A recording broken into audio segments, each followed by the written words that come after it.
మందులకి సప్లిమెంట్స్కి ఉన్న డిఫరెన్స్ సింపుల్గా చెప్తాను.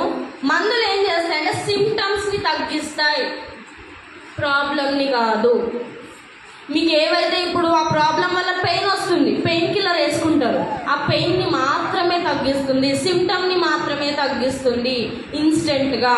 మరి సప్లిమెంట్స్ ఏం చేస్తాయి? మీకు లాంగ్ రన్లో, దీర్ఘకాలంలో మనకు ఆ ప్రాబ్లం వేర్ల నుంచి మనకు ఆ ప్రాబ్లంని పర్మనెంట్గా తగ్గించడానికి సప్లిమెంట్స్ అనేవి హెల్ప్ అవుతాయి.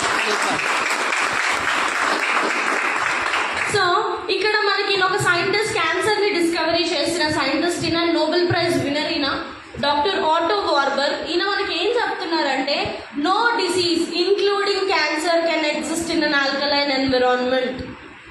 మన బాడీ ఎప్పుడైతే ఆల్కలైన్ కండిషన్లో ఉంటుందో అక్కడ క్యాన్సర్ కూడా పుట్టే ఛాన్స్ అనేది ఉండదు.